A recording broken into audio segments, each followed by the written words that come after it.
Right, welcome back to another game of On Base Baseball. My name is Brian Hafferkamp. I'm the designer and creator at the Clark and Addison Gaming Company. I am the creator of On Base Baseball, and we're going to be playing with the decade greats, I guess, set. And I did a video yesterday introducing the 1940s to the 1970s. I said I would do another video introducing the 1980s to the 2010s, but I don't know, I'm just excited to play it, so I'm going to go ahead and play, and I'll do that video maybe on a different day, tomorrow or the next day. You'll be able to see some of those. We're going to be playing the 2000s, so the aughts against the 1980s greats, and you'll see some of those players in the starting lineups here. We're going to have Nolan Ryan going for the 1980s teams. So this is the 1980s 87 Houston version of Nolan Ryan, 247 FIP. He had 270 strikeouts and 211 innings pitched. He'll be facing off against Johan Santana, one of the top 5 pitchers in the 2000s, left-hander for the Twins. Sort of came out of nowhere. I remember he was a Rule 5 draft pick, I believe, and he should have won at least one Cy Young that he didn't win, and was a great pitcher. Left-hander, 295 Sierra, and he went 16-7 for the 2005 Twins. That was his best season in the 2000s, but terrific pitcher. I believe he went to go on and pitch for the Mets as well, if I'm not mistaken. So let's go through the starting lineups for the 2000s team. It's going to be Derek Jeter leading off, playing short. Chase Utley is at second base. He is hitting second. Barry Bonds in left. He'll be hitting third. Pujols is going to be the cleanup man, playing first base. David Ortiz is the DH. He's hitting fifth.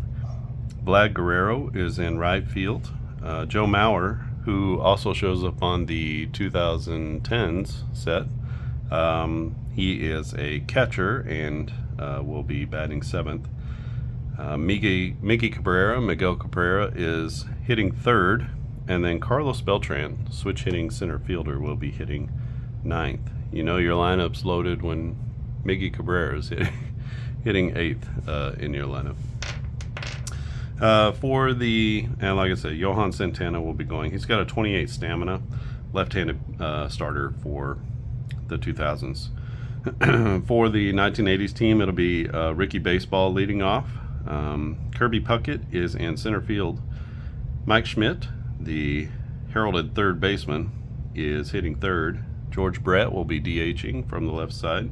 Robin Yount gets the start at short. He's hitting fifth. Eddie Murray will be playing first base. You'll see him listed as a DH. He's like the third best hitter, who already had a position. You know, there were so many first basemen already. He was like the third best first baseman, so he gets slotted into a DH spot. But he does play first and did play first, so definitely going to do that. There were right-handed first basemen, or left-handed first baseman, Cecil Cooper, and I don't remember the other first baseman, but Mattingly. So I wanted to sort of avoid the left on left, so I went with the switch hitter. Gary Carter is the catcher. He's hitting seventh. Dewey Evans is in right. He is hitting eighth. And Rhino Sandberg is a starter at second baseman. He'll be hitting ninth.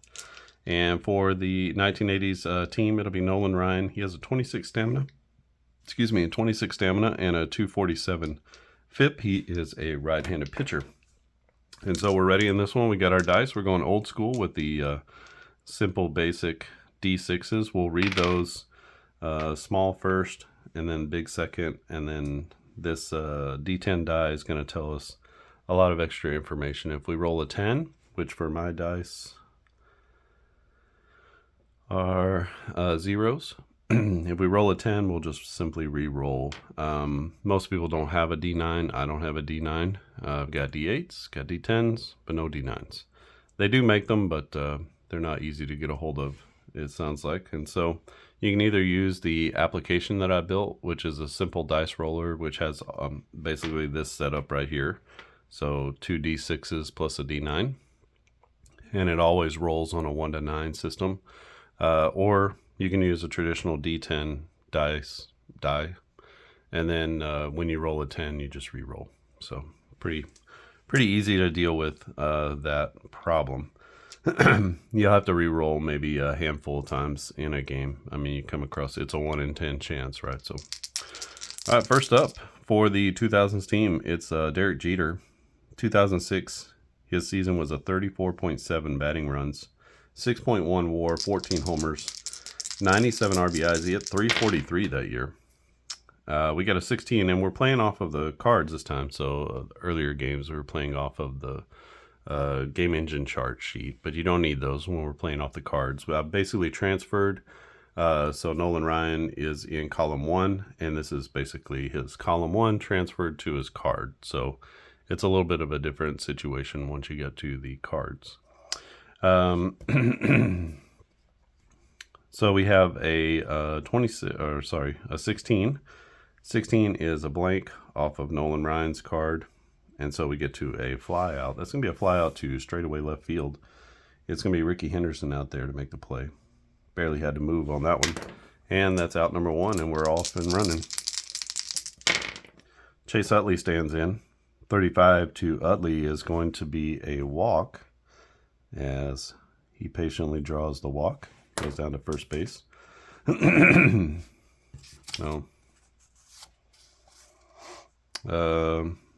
He's got a 6 speed. Let's go ahead and try to steal. Steals are pretty easy. I like to round up to their speed if they can round up. So anything 0.5 or more goes up. And he had 9 stolen bases, was only caught once. A 1 to 6, he's safe, and he's in there with the stolen base. So the 2000s team making it happen. Chase Utley hustling into second base. And that brings up Albert Pujols. Pujols, excuse me, in 2003 is 74 batting runs, 9.5 WAR, 43 bombs, 124 RBIs, 359 on his average. That was his best season of the 2000s. A 12 is going to be a ground out, but we have the little arrow there. The greater than sign. And the greater than sign means that it's a fielder's choice to first. So on that ground out to second base, which it would have moved the runner anyway since the runner was at second.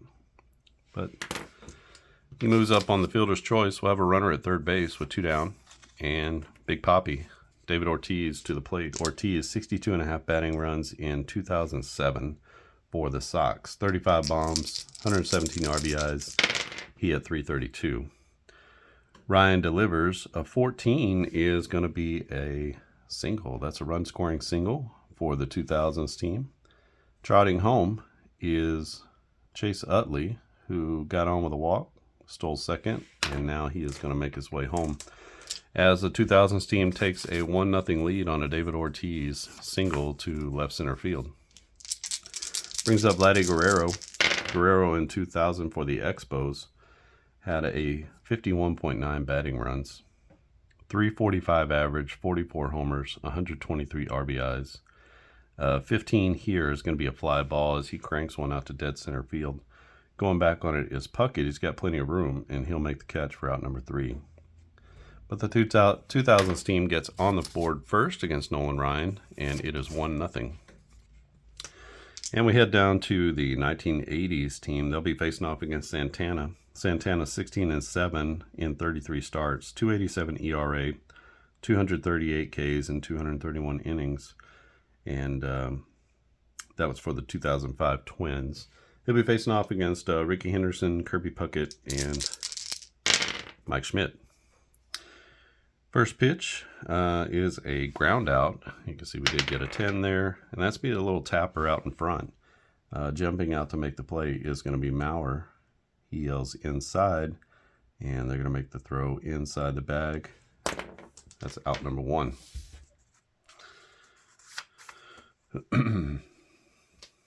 Kirby Puckett up next. Puckett, center fielder, made all those great plays in the 91 World Series to lead the Twins to the championship there. 4-6, or 4-6. Sorry, not 4-6. So 46 is going to be a strikeout, as Santana, with the change, gets him swinging. That's going to be out number 1 or 2. Two quick outs for Santana in the first inning is going to bring up Mike Schmidt. Schmidt, 52.9 batting runs, terrific defense, almost 12 defense, and 1980 for the Phillies. 1,000 OPS. He had 48 homers, 121 RBIs, and a 286 average. 14 is going to be a base hit. That's got an asterisk as well, so that's going to be a long single. His speed is a 6, so he's actually going to hustle that one up as he hits it into the gap, and he's going to turn that into a hustle double as he gets himself into scoring position. The single with the asterisk means it's a long single, like they don't get to it, like it's hit in the gap or down the line or something like that, and they don't get to it immediately. It's not hit right at a fielder. So if he's got a 6 speed or better, then that player turns it into a double. All the runners on base get 1 extra base, so you can go first to third, second to home, even though there's not 2 outs. All right, George Brett, the venerable George Brett. 15 is a blank off of Santana, but it's going to be a ground out. That goes to the shortstop, and we'll go the long way, and that is out number 3 as the 1980s team gets a runner into scoring position with the 2-out double from Schmidt, but they can't bring him around to score, and so we head to the top of the second inning. It is 2000s team 1, the 1980s team 0, and we'll have Vlad Guerrero, Joe Mauer, and Miggy Cabrera coming up for the 2000s team. Ryan to Mauer. 16 is going to be a fly ball that has the arrow as well, or the greater than sign, but it doesn't matter when there's nobody on base. There's no one to advance. So, but it's a deep fly ball out into straightaway right field. Back on the track goes the right fielder Evans, and he's going to make the play over his shoulder. That's a F9 for out number 1. Basically, that simulates a deep fly ball where the runners move up automatically, and could be an automatic sacrifice fly as well. 33, that is going to be a strikeout off of Nolan Ryan's card as he gets Joe Mauer looking. Curveball is on today. Oh, I'm sorry, it was Vladdy Guerrero. Either way, same difference. So, oh boy. So Guerrero, Mauer. Yeah, I'm all messed up here. That was Mauer with the strikeout, and now we got me, Cabrera. Cabrera stands in 47 batting runs in 2006 for the Marlins, 26 homers, 114 RBIs. He hit 339 that season. Get a 2 here. A 35 is going to be a walk to Cabrera. He'll be at first base. 4 is his speed, not a speedster. He had 86 walks in that 2006 season. Carlos Beltran, switch hitting center fielder, terrific center fielder with good speed. He has 6 speed, 18 steals in 21 attempts, but he hit 275 with 41 homers and 116 RBIs for the New York Metropolitans in 2006. He's got 2 down and a runner at first, and this is going to be a ground out. This goes to the second baseman. Second baseman is Sandberg. He has no problem with that as he gets it over to first, and that's going to end the top of our second inning. As we go to the bottom of the second, the 2000s are up 1-0 over the 1980s squad. It'll be Robin Yount, Eddie Murray, and Gary Carter against Johan Santana, and this is a real problem as Santana leaves one out over the plate, but Yount just misses it. This will be a fly ball to center field, and that's out number 1. Eddie Murray, 1983 Baltimore Orioles. He had 306, 33 homers, 111 RBIs. 16 is going to be a fly ball. This one down the left field line as he shoots it the other way. Actually, he pulls that down the line, I guess. And he's batting right-handed against Santana. Coming over to make the play is going to be Barry Bonds at the line. And that is going to be out number 2. Bonds, historically a terrific outfielder. Not a great arm. Historically a terrible arm. But a good fielder.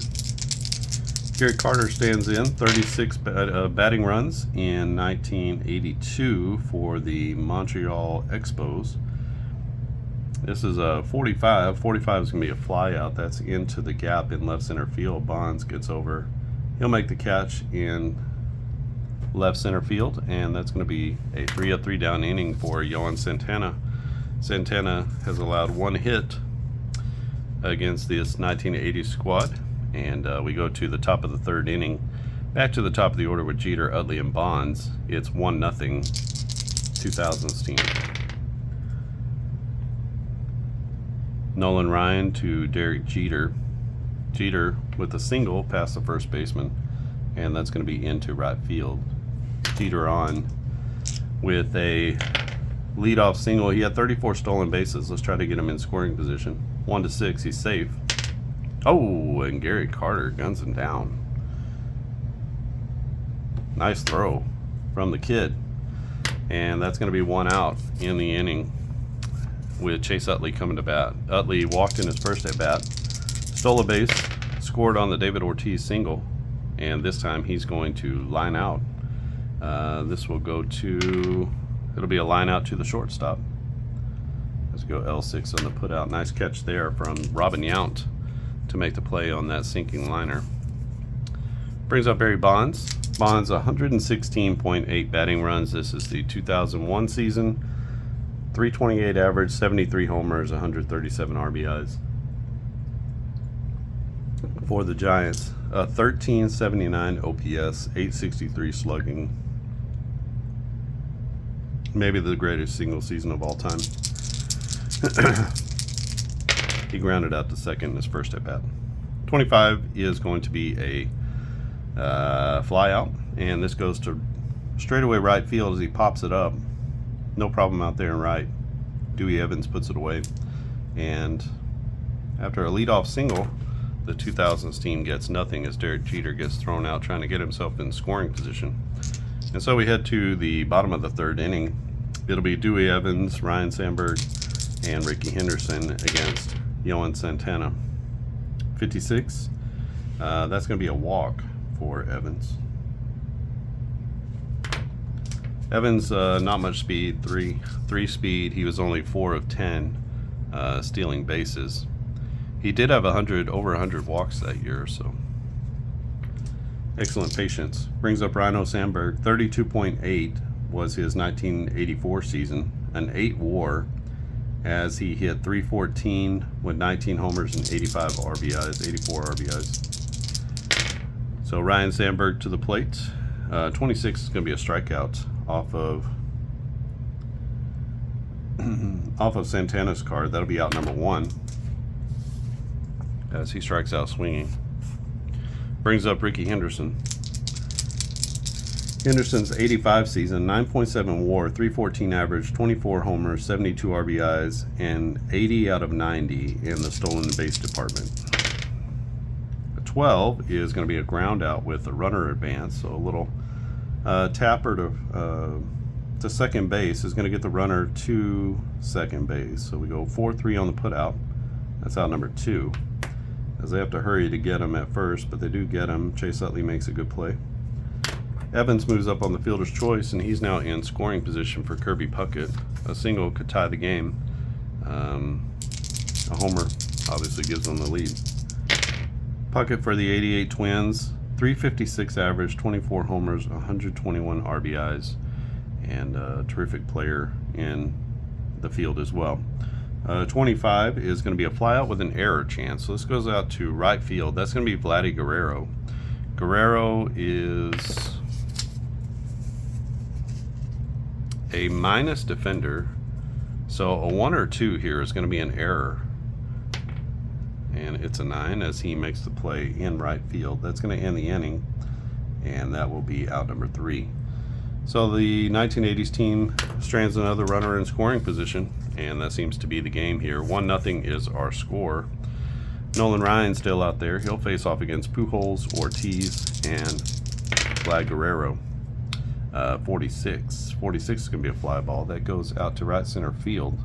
Making the play over in center field is going to be Kirby Puckett, as he slows down to a jog to make that catch, and Pujols is out. He's 1 for 2 in this game. He had an RBI single back in the first inning. Sorry, it was Pujols with the RBI, not Ortiz.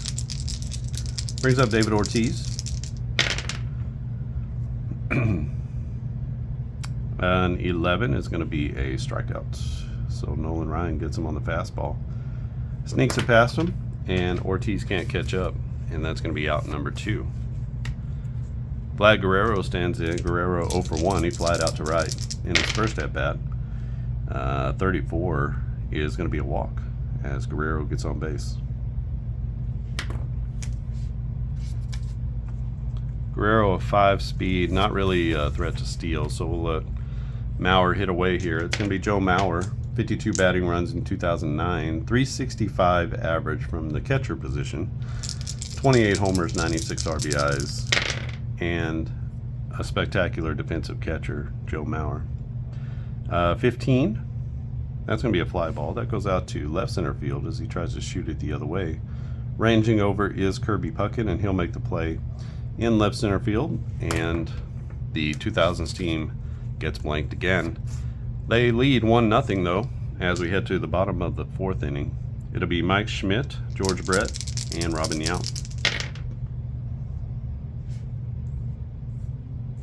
36 is gonna be a blast out to left center field as Santana leaves a changeup up, and Michael Schmidt knows what to do with it. That is going to be a solo bomb out to left center field. Ba-bow. He had 48 of them in 1980 for the Phillies. And just like that, the game is tied at 1. George Brett up to the plate. 16 is going to be a fly ball. That goes into right center field. Ranging over is Guerrero. He'll make the catch in the outfield, no problem. And that's going to be out number 1. Robin Yount, the shortstop for the Brewers. 1982, had a 9.8 WAR, 331 average, 29 homers, 114 RBIs with 14 steals. 26 is going to be another strikeout from Johan Santana, and he gets Robin Yount to swing through the changeup as well. Santana, that was his out pitch, that changeup, and highly effective. Brings up Eddie Murray with 2 down, 1 already in for the 1980s team. Eddie Murray with the 56. 56 will be a walk to the big man. Playing first in this game, switch hitting power hitter. Gary Carter stands in at the plate. He flied out to left field in his first at bat. A 35 is going to be a walk, so back-to-back walks for the 1980s team as they put 2 runners on base. It's a pretty good scoring situation here for for Dewey Evans. And Evans, 305 average, 34 homers, 123 RBIs in 1987 for the Bo Sox. 46, though, is going to be a strikeout as Santana gets him swinging through a fastball. Climbs the ladder on him, and he can't get to it. Mike Schmidt with a solo home run ties it up, and the 1980s team leaves 2 more runners on board, and we head to the top of the 5th inning. It is tied at 1. Miggy Cabrera, Carlos Beltran, and Derek Jeter facing off against the endless aged wonder, Nolan Ryan. 15, I remember as a kid in Texas growing up watching Nolan play for the Rangers. It was quite spectacular. I believe I went to the old Texas Stadium and watched him play before the ballpark at Arlington, and watched Nolan Ryan throw. I think they were playing the A's. if I remember correctly. It would have been early 90s probably. Just after the A's run, I would think. Mid 90s. Probably early 90s. So 15. 15 is going to be a fly ball. That's out to left field. Right dead in his tracks is Ricky Henderson, and that's going to be out number 1. Cabrera now 0 for 1. He had a walk in his first at bat. Carlos Beltran. And 11, that's going to be a strikeout as Nolan gets him on the curveball. That's going to be out number 2. Beltran can't catch up to it. Swings over the top of it, and he is headed back to the dugout. He's 0 for 2. Brings up Derek Jeter, the captain. He's 1 for 2. He had a single in his last at bat. A 16 is going to be a fly ball. That's out to right field down the line. And ranging over to make the play is going to be the right fielder, Evans. He's made a couple of nice running plays in this one. That's a 1-2-3 inning for Nolan Ryan. And it's 1-1, our score. Good one here. Good pitching matchup. Bottom of the 5th inning. Ryan Sandberg, Ricky Henderson, and Kirby Puckett are going for the 1980s team. This could be a problem. Johan Santana leaves a slider out over the middle of the plate, and Ryan Sandberg deposits it into dead center field. That's going to be a solo home run for the Cubs second baseman. And that gives the 1980s team, you can see there a 36 is a home run on these 1980s cards. So that gives the 80s team the lead. What I like about mixing and matching these different eras is that normally these pitchers are geared to stop certain players within their own era or their own season, and so actually their own decade really is what it is. So they're geared specifically to stop certain things in those eras. You can see that Nolan Ryan, instead of giving up a home run in the 80s, would have given up a walk, right? So it's sort of geared toward kind of a one-to-one relationship between good things and good things, or good things and bad things, depending on how you see it. But when you mix and match them, now there's no 36 here. In the 2000s, what would it be? A home run's on a 45 instead of a 36. And so you can see that there's nothing here, and there's nothing here at the 45. Normally he would be avoiding home runs on the 45, but when you mix and match them, they have blank spots where they normally might have something else. So kind of some interesting things that are going on between the cross era play that I didn't expect. I also didn't expect it to be such a low scoring game, but we'll see how it continues to play out. But I'm pleasantly surprised because I was playing with the game engine charts, which gives everybody sort of that one-to-one relationship as far as pitching is concerned. But when you play off the cards, there's no way to, they're already customized on the card itself. So you're not sort of matching it up again. You're matching them up with different eras, I guess is what I'm saying. So some interesting things are going on the tabletop right now. If you're watching this, you may not understand it, how it necessarily works, but having created it, I understand how it's supposed to work. And then I'm looking at how it is working, and it's just some interesting things that are going on. If you play the game, I think you'll understand what I'm talking about. But for now, I'm just enjoying it. It's nobody out, one already in. Ricky Henderson to the plate. He's 0 for 2. He's got a couple of ground outs. Ricky Henderson with a fly ball here. That goes out to right field. Vlad Guerrero going back on it. Reaches up over his shoulder and makes the play in the corner in right field. Ricky Henderson drove that to the opposite direction, but Guerrero is there to make the catch. Brings up Kirby Puckett with 1 out. Puckett is 0 for 2. He's one of the strikeout victims.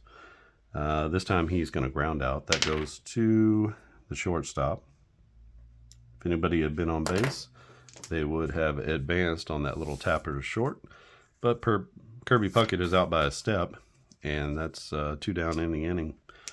2 down and 1 already in. Mike Schmidt, his last time up, homered. He's 2 for 2 with a double and a home run. 45 is going to be a fly ball as he tags it out to right field, straightaway right field. Going back and camping under it at the warning track is going to be Vlad Guerrero. Oh, that should be a 1. And the 1980s team takes the lead on the Ryan Sandberg home run. They have a 2-1 lead as we go to the top of the 6th. Nolan Ryan, he's got 19 batters. He can go 26. Santana can go 28, so he's at 21. So we're doing all right as far as their stamina is concerned. Once they reach their stamina, I'm going to remove them from the game. There is a sheet of paper inside the... there's a table inside the game guide if you're playing with the cards. Normally when they reach their limit of their stamina, and then the next inning that they go out past their limit, so if they start an inning past their stamina rating, then they drop down a column. So these guys are column 1, the best column. They would drop to a column 2 pitcher. You can't really do that because all of their results are here on the card. So what you would do is you would just print out that and have that sheet handy, and it shows you all the different columns to be able to drop down if you're using the cards. You could also pull out the game engine chart and just look and see what the differences are. So that's going to be, that's not going to come into play once they reach their stamina. I'm not going to send them out past their stamina, so I'll just change the pitcher. Everybody's going to be pitching out of column 1 just about in all of these. I think Kerry Wood for the 2000s team, he's like a 351 FIP, so he's like technically right into the second column. All right, Chase Utley for the 2000s team, facing off against Nolan Ryan. Utley is 0 for 1. He walked, stole a base, and scored in the first inning. He's got a 15 here. That's going to be a fly ball down the left field line. Ranging over to the line is Ricky Henderson, and he's going to make the play for the first out. Utley is 0 for 2 now. Speaking of 0 for 2, Barry Bonds, but can change that with 145 swing here. It's a 14 instead, and that's going to be a base knock. Over the third baseman's head, the third baseman is Schmidt. He jumps, but he can't make the he can't make the catch on the line drive. And Barry Bonds is at first. This is sort of later Barry Bonds. Speed is not very good, only 13 steals. I mean, he's quite successful, but his speed is not good. If you get the 1990s Barry Bonds, quite fast. So we have Albert Pujols. Pujols is 1 for 2. He had a single back in the first, RBI single.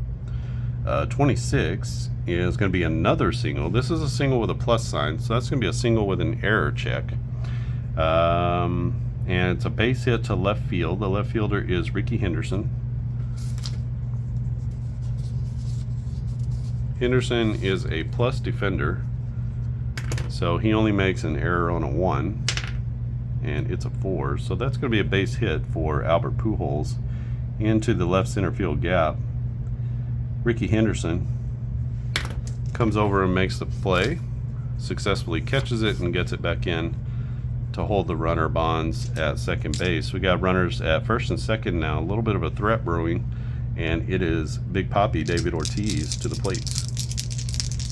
2007, his OPS was 1,066. He had a 449 WOBA. So David Ortiz can play. This is going to be a fly out with a plus sign, so that's a fly out with an error check. That goes out to center field as Puckett has to come in hard on that play, and Puckett is a plus defender, so it'll only be an error on a 1 as he's charging in hard on that sinking liner. It's a 6, and Puckett is going to make the catch in center field on the run. Nice play by Kirby Puckett. Holds the runners at first and second base, and we have Vladdy Guerrero Sr. There's a junior now in the league, so he's Vlad Sr. He is 0 for 1. He walked in his last at bat. 14 is going to be a base hit, and that's going to be a run-scoring base hit as he brings in the run from second base, and the runner at first makes it all the way to third on the single with 2 outs and that's going to tie our ball game at 2 apiece. Clutch hitting from the former Expo. Joe Mauer to the plate. Mauer with a chance to put his team ahead. 26 is going to be another base hit, this time with an error check. So that's another base hit to center. Kirby Puckett, if he was a worse fielder, would have made an error, but he didn't, as he fields that one cleanly. And round they go. That's going to be another base hit, another RBI for the 2000s team, as Mauer puts his team ahead 3-2. They've scored 2 here in the top of the 6th inning to take the lead, and Miguel Cabrera stands in with the runner 90 feet away. 12 is going to be a ground out. With 2 outs, the runner advance doesn't mean much. So that's going to be a ground out to the shortstop. We're going to go the long way, 6-3 on the put out. Well, that was a terrible line. And 2 runs come in, and they take a 3-2 lead, the 2000s team over the 1980s team. Coming back out for the bottom of the 6th inning is Johan Santana, now with the lead. Santana, 26% K percentage, 5% walk percentage. He'll be facing off against George Brett, Robin Yount, and Eddie Murray. Brett is 0 for 2 with a ground out and a fly out. 55, he's going to add a line out to that.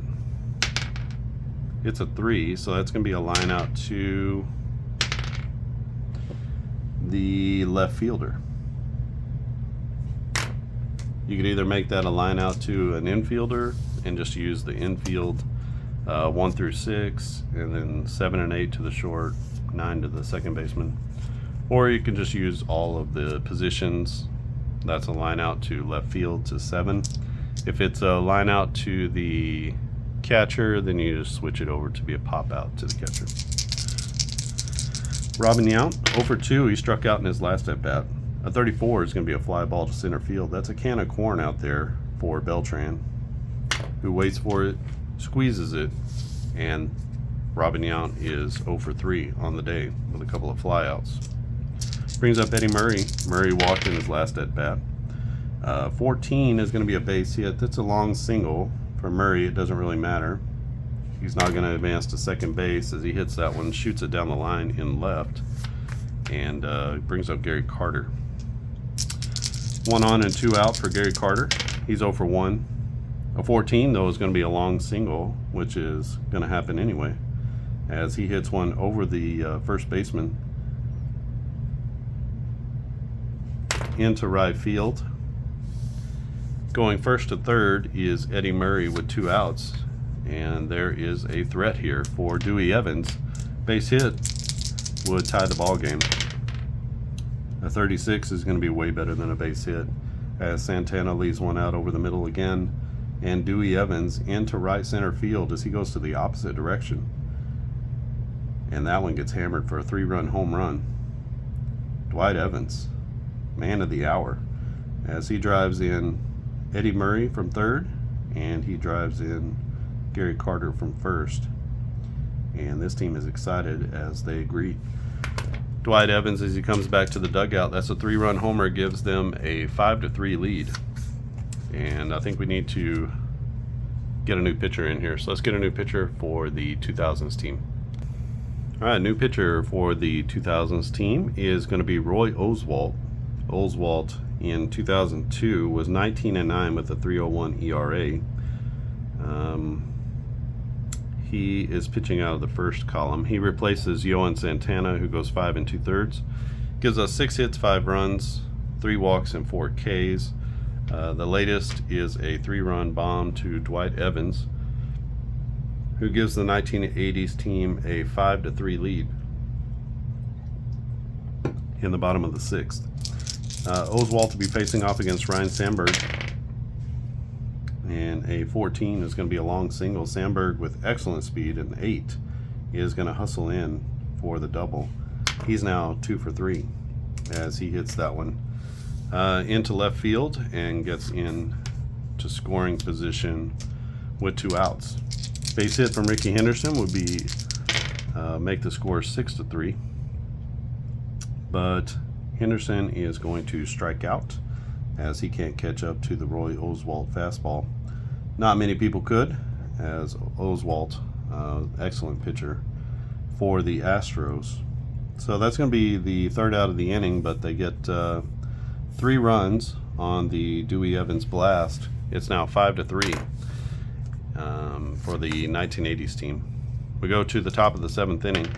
Nolan Ryan is at his stamina. Let's go ahead and get a new pitcher for their team as well. Right, new pitcher is going to be Doc Gooden. Let me let's see about Nolan Ryan here. He goes 6 innings, gives up 1, 2, 3, 4, 5, 6 hits, 3 runs. He had 3 walks and 1, 2, 3, only 3 strikeouts. All right, Doc Gooden into the game. He's a right-handed pitcher. 28 was his stamina. This is from his 84 Mets card. 218 innings. He was 17-9 with a 1.69 FIP, 2.60 ERA, 276 strikeouts in 218 innings, a .29 home runs per 9, just 7 home runs in 200 innings. So pretty phenomenal. Would love to have that coming out of the bullpen. He's going to face off against Carlos Beltran, Derek Jeter, and Chase Utley. Beltran is 0 for 2. He struck out in his last at bat. He's going to line out here, and that's actually going to be a pop out. And that'll be a pop up on the infield to the pitcher.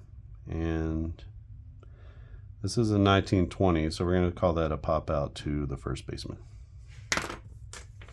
Pitcher's probably not handling that one. And brings up Derek Jeter to the plate. Jeter is 1 for 3 with a single. He is also going to line out, and that's a line out to the shortstop. So he hits it hard. But he hits it right to Robin Yount, who dives and makes a play.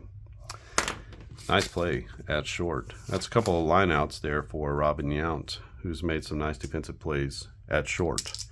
Brings up Chase Utley, the second baseman. Utley is 0 for 2. He flew out in his last at bat. A 56 is going to be a strikeout as Doc Gooden drops the hammer on him, and that is going to be number 3. A 1-2-3 inning for the Doc, and we head to the bottom of the 7th inning. It is 5-3, 1980s team over the 2000s team. We'll leave Roy Oswalt out there. He's gone 1/3 of an inning, and we'll let him see if he can handle this lineup. It's Puckett, Schmidt, and Brett. 46 is going to be a strikeout as he throws the curveball, and Kirby Puckett swings right over the top of it. It's going to bring up Mike Schmidt. Schmidt now 2 for 3 with a home run and a double. He had a solo home run back in the 4th inning. That was the one here. He had 48 of those in 1980. A 44 is going to be a base hit. That goes past the third baseman into left field, and Schmidt now has a 3-hit day. It's going to bring up George Brett to the plate. Brett, left-handed batter. He's hitting in the DH slot today.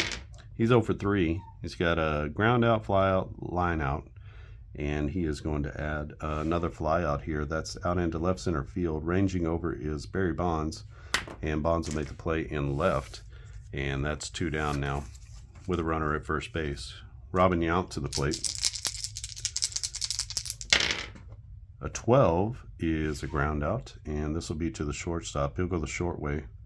So we'll say 6-4,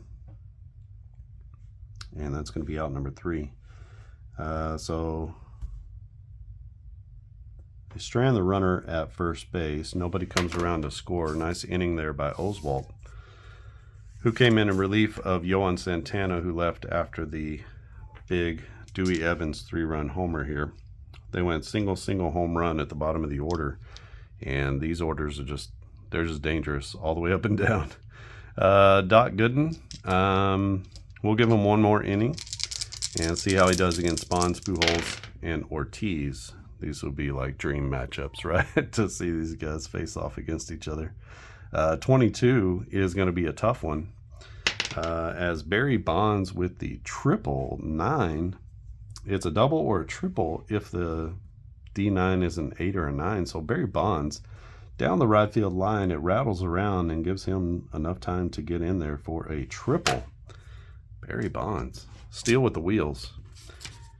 And he had 2 triples in 2001. So he's at third base with nobody out. Good scoring opportunity here. Pujols is 2 for 3. He's got an RBI. He's got a run scored. 24, though, is going to be a double play or a strikeout. No double play in order here. So he's going to strike out looking, as Doc Gooden puts it right on the black. Can't pull the trigger, and he's out number 1. That's his first time he struck out in this game. David Ortiz, Big Papi standing in, facing the right-hander Gooden. He's 0 for 3. He's got a strikeout with a couple of flyouts. 36 is going to be a long single as Big Papi into right center field. And that's going to be an RBI single as he drives home Barry Bonds from third base. Big Papi with just a 3 speed. He did have 3 stolen bases. He was 3 for 4 in 2007 at least. And he's going to be standing at first base. No threat to go to second on the long single. And it is now 5-4, 1980s team. Vlad Guerrero stands in. He's got 1 out with 1 on. And he is 1 for 2 on the day. A 25 is going to be a fly ball. That's out to center field. No problem out there for Kirby Puckett as he waits under it and makes the catch. No advance from the runner Ortiz at first base. And Joe Mauer, last hope in the top of the 8th inning for the 2000s team. 15 is going to be a fly ball. That one is into left field. Ricky Henderson, no problem out there as he'll make the catch for the 3rd out. But Big Papi drives in Barry Bonds from 3rd after the Bonds leadoff triple. And the lead is now 5-4 for the 1980s team. We're going to get a new pitcher for the 80s team and close out Roy Oswalt. All right, so Roy Oswalt is out. Chris Carpenter comes in, right-handed pitcher for good pitcher for the Cardinals for a long time. In 2009, he went 17-4 with a 2.24 ERA, a 3.43 Sierra. So a little bit pitched a little bit better than expected. Probably had some help there. Not a big strikeout pitcher, but only 20%. But he didn't walk too many. Only 38 walks and almost 200 innings. He is replacing Roy Oswalt. And yes, that's how you say it, Oswalt. Looks like Oswalt, but the O is long. So he pitched an inning and a third, 2 hits, no runs, no walks, and 2 strikeouts. So good relief performance for him. And Chris Carpenter is going to face off against Eddie Murray, Gary Carter, and Dewey Evans. Murray is 1 for 2. He had a single and a run scored in his last at-bat, and this time he is going to greet Chris Carpenter rudely as he deposits one into the right field stands. That was a jack. 36 is a home run off of Murray's card. And Chris Carpenter greeted rudely by the Hall of Famer Eddie Murray. Brings up Gary Carter. Carter is also 1 for 2. Almost the same line as Gary Carter. He misses a home run here. This is going to be a single instead as he punches it into right field through the hole between the first and second baseman, and he's going to be standing at first base with nobody out and 1 already in. Dewey Evans, the man of the hour, he had the go-ahead 3-run homer back in the bottom of the 6th inning. A 44 is going to be a base hit. This time it's over the shortstop into left center field. And Carter is going to stop at second base as he sees the play in front of him. 2 for 3 now for Dewey Evans with 3 RBIs and a run scored. And Rhino Sandberg also 2 for 3 with a home run. And let's see what he's got here. 23 is going to be a ground out with an error check. That goes to the second baseman. The second baseman is Chase Utley. And Utley is a plus defender. Very good defender, actually. So if this is a 1, it's an error. Otherwise, he makes the play, and he does. And so we got a Grounder to second. We're going to take the force out at second base. So that's just going to be a fielder's choice for out number 1. All the runners move up, and Sandberger's going to be safe at first on the 4-6 fielder's choice. So I always like to take that out at second base. It's not a double play, but what it does is preserves the double play. So Ricky Henderson, if he hits into a double play, which is a 24, only a 24 on these cards, 24 is going to be a double play. Instead, it's a 55. That's going to be a line out, and that goes to the third baseman. Hot shot to Cabrera. Cabrera makes a nice play on the line, and that is out number 2. It's going to hold all the runners, keep them from scoring, and Chris Carpenter is 1 pitch away from getting out of this one. He's going to have to do it against Kirby Puckett. Puckett is 0 for 4, trying to get off the schneid, and he can't, as Chris Carpenter with the big-time strikeout gets Kirby Puckett with that big hook. Carpenter with a nice curveball that he had, but he does give up 1 on the leadoff home run to Eddie Murray. It was a shot to right field as Murray got to turn around to the right, or the left side, and hit. So we're going to head to the top of the 9th inning. We got to bring in a closer here. Try to close this one out. It is 6-4. The 1980s team is ahead. We'll just get a closer in here for to relieve Doc Gooden. All right, coming in relief is going to be Jack Morris from the 1980s team. He's going to try to close this one out. The 80s team is up 6-4. They'll be facing off against the bottom of the order and then back to the top with Jeter. I can't think of a better person to send into the game for the 80s squad than Jack Morris. He's got that mentality, you know. He relieves Doc Gooden, who came in for 2 innings, gave up 2 hits, 1 run on the give up the triple and the single to David Ortiz, and then he also had 2 strikeouts against no walks.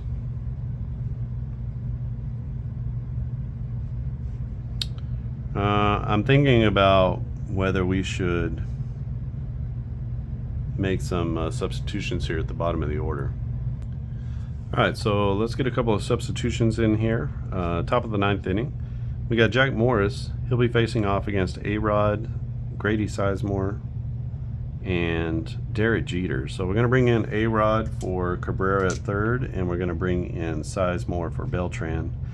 Sizemore brings a left-handed bat and speed. A-Rod is just A-Rod. Let's see if he's got the magic. For the 2007 Yankees, 9.6 WAR, 314 average, 54 homers, 156 RBIs. So let's see if he's got the magic here. He had 24 steals in 2007, so still getting it done even at an advanced age.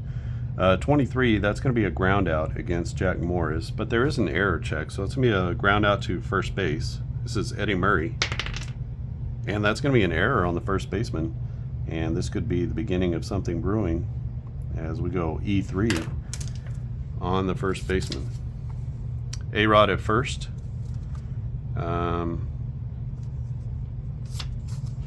Doesn't have great speed, but it's not terrible. Brings in Grady Sizemore. Sizemore for the 2006 Indians, a 15 on defense in center field, and a 31 batting runs, 28 homers, 76 RBIs. He hit 290. Slugged at a 533 clip, and this could be trouble. Nope. Jack Morris with the K. And he gets Grady Sizemore swinging through a fastball. And that's going to be out number 1. Ooh, could have been a double, but wasn't. So that brings up Derek Jeter. Jeter, the captain, is 1 for 4. He's got a runner at first base. Can he be the hero? Is there Yankee magic on the field right now? 15 is going to be a fly ball. That goes out to right center field. Ranging over is Kirby Puckett. And Puckett is going to make the catch in center field for out number 2.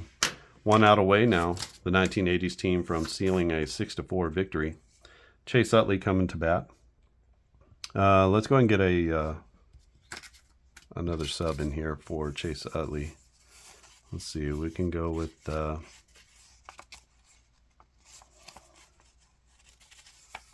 Sorry, it's getting all stuck together. Let's go with the Man Ram. We'll figure out second base if he should hit a bomb here. But Manny Ramirez is going to come in for the 2000 Cleveland Indians. Had a 58 batting runs.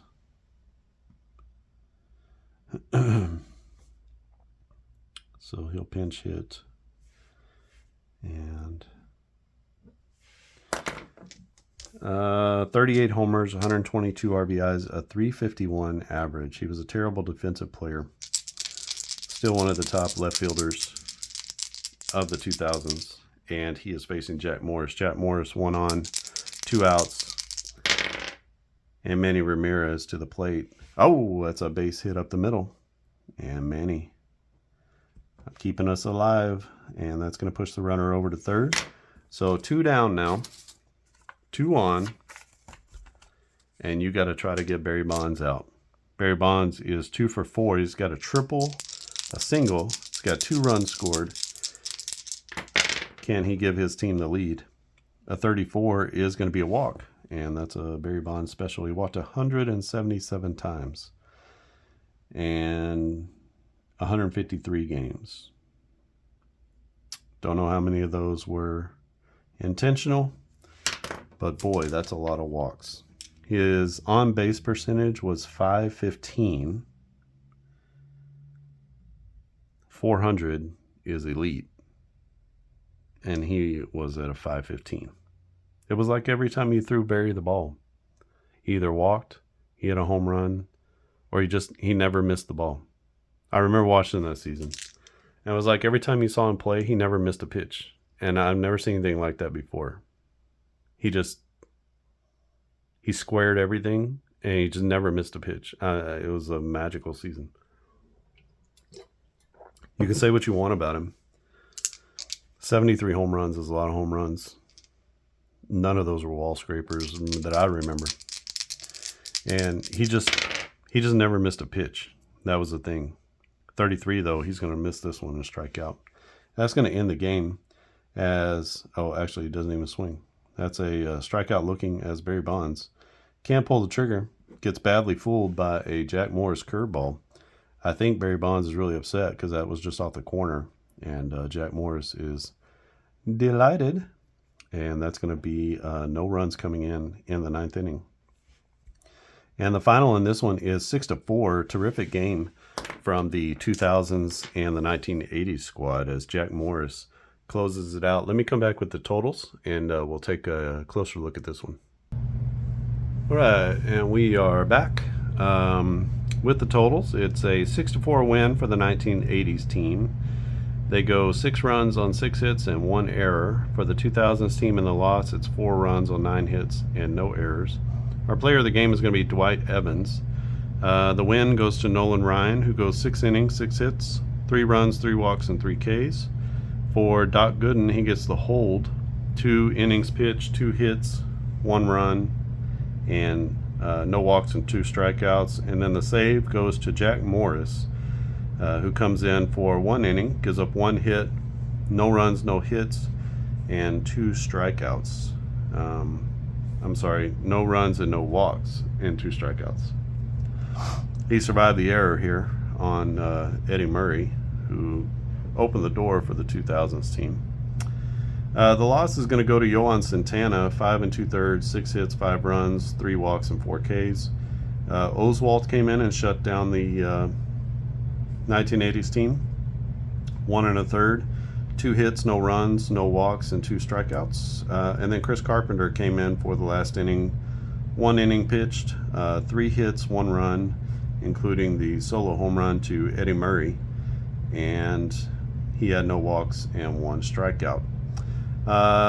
Batting wise, Barry Bonds 2 for 4 with a couple of runs scored. He had an opportunity here. He did walk and give the opportunity to Albert Pujols, who struck out. Pujols 2 for 5 with an RBI single in the first inning. He had a couple of singles there.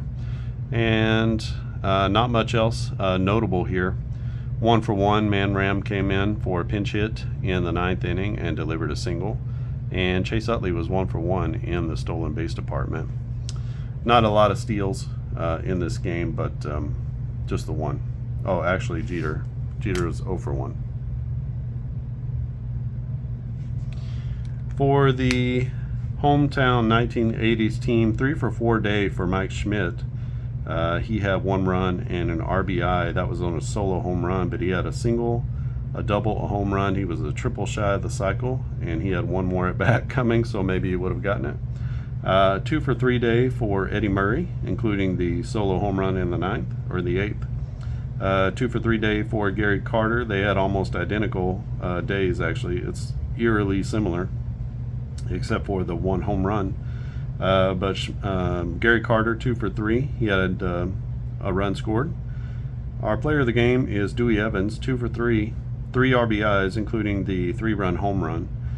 He had a walk and a strikeout. He also tacked on a single in the 9th inning, but was stranded. Actually, he was erased on this 4-6 fielder's choice. Rhino Sandberg with a solo home run also, and a double, 2 for 4, with an RBI and a run scored. So that is playing with the newest Decade Greats set. So I'll be releasing this set sometime. I just want to make sure that everything is correct on their cards. But basically, you're getting the best players from each decade. And this is based off of a website that I found that ranked all of the players by decade in the major leagues. And so, or at least in Major League Baseball, MLB. I don't think they ranked the Negro League teams, but we'll have to see if they did that or not. So I've got all those sets. The next video that comes out will most likely be me talking through the 1980s through the 2010s. So you see a pretty good smattering here of all the players, and I'll just walk through each one by one, walking through their seasons. But you can see an excellent game between these more modern teams and playing off of the cards as opposed to playing off of the game engine chart. A little bit of a different feel, and kind of some interesting things that are happening as the designer of the game watching this kind of play out. The first game I played was between the 1940s players and the 1990s. Was it 1990s? It was the 1990s players. And that was a 9-1 route. You know, just the 40s team waxed the 90s team. And it was not pretty. It was okay for a while. And then, boy, it just got out of hand. Kevin Brown took it on the chin in that one. All right, so this is a new set for On Base Baseball, and I'm also working on 1941. I actually finished that yesterday, so look for that to come out pretty soon as well. Kind of inspired, but I'm also working my way through like the greatest seasons of all time, and so that's Joe DiMaggio's hit streak, and that's Ted Williams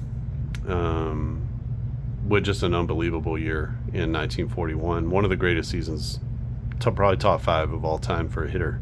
So it's an excellent year. There's a lot of really excellent players. Johnny Mize and Hal Newhouser was like the top pitcher of that year, but you get a lot of like Lefty Grove and some different players like that. So really, really good Boston team.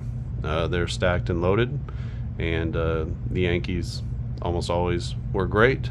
And so you get a lot of really good, that rivalry is really nice between the Red Sox and the Yankees in the 40s. So that'll be coming out soon, and don't know exactly when, but maybe opening day will be a good day to release that. And so if you like old baseball, or you want to try On Base with some like super classic teams, see how that plays out, then you can get that set.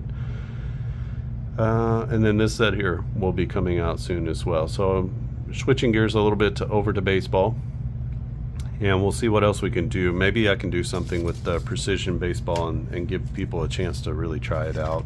That was one that's been on the back burner for a while, but a very precise game using 3D10 dice. You can find videos about it here on the channel, full games where I played.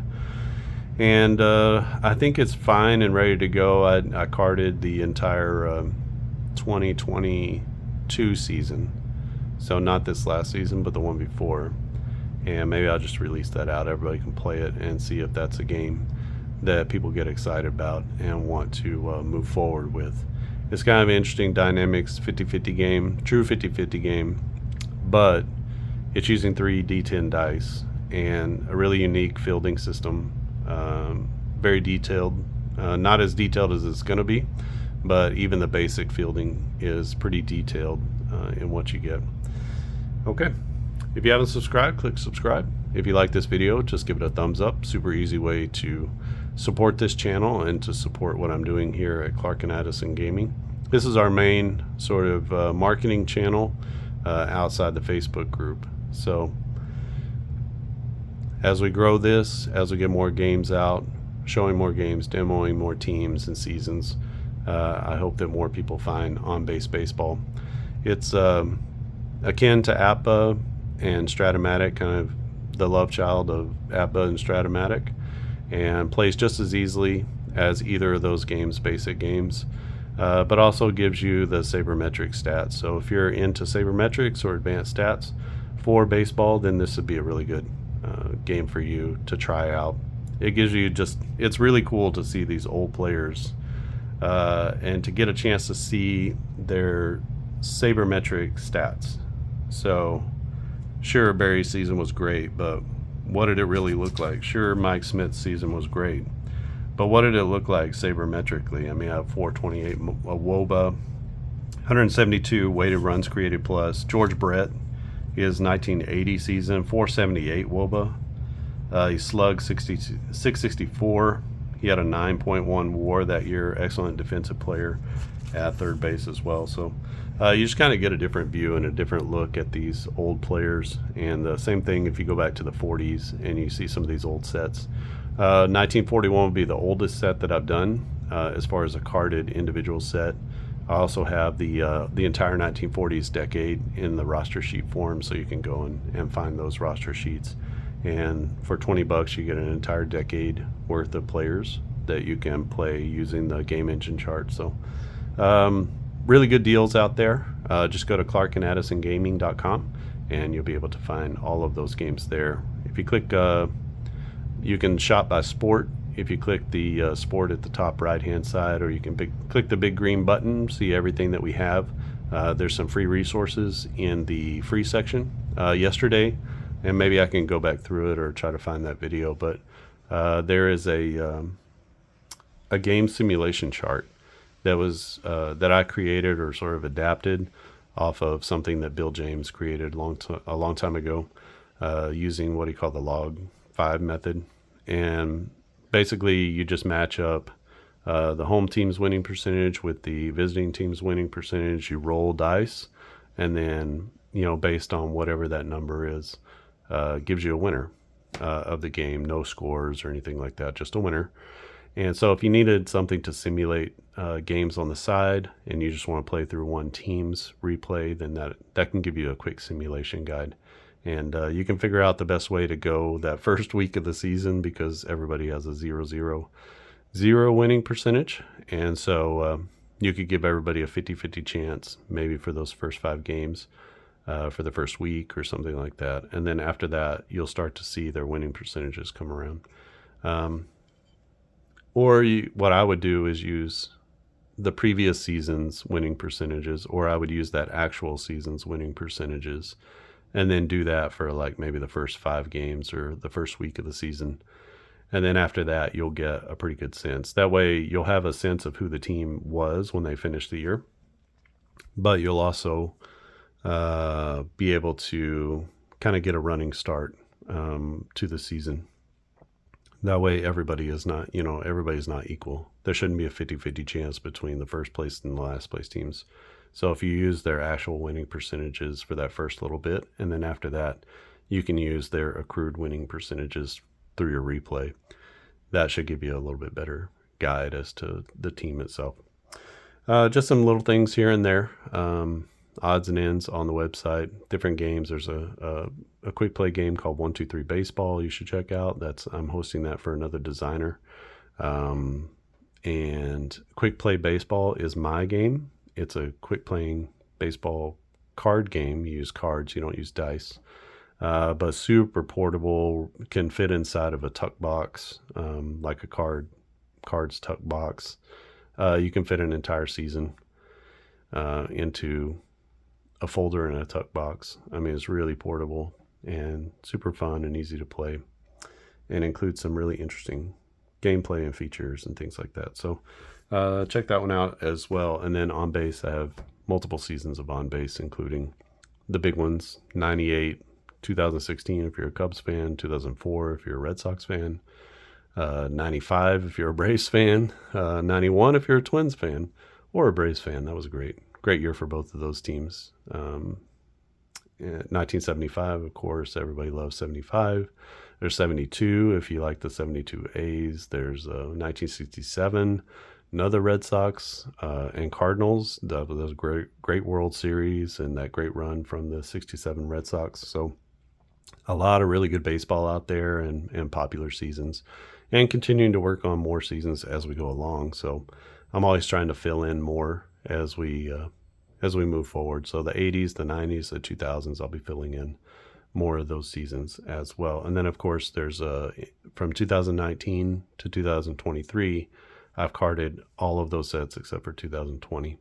But I'm carding, just every season, sort of beginning, and then I got to go back and fill in a lot of baseball history. But if you want modern baseball, definitely got those seasons available and ready. And then this year we have the 2024 projected roster sheets available. So you get these are the pitchers, so you get their FIP and their stamina, and you get all their major stats here.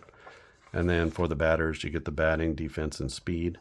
And it's just all of the players by team, and then you can use their projected stats to play the season this year. You don't even have to wait until the season is over, so you can go get that. That's just $15, and you get the entire major league. So it's actually the major leagues plus free agents, people who haven't signed.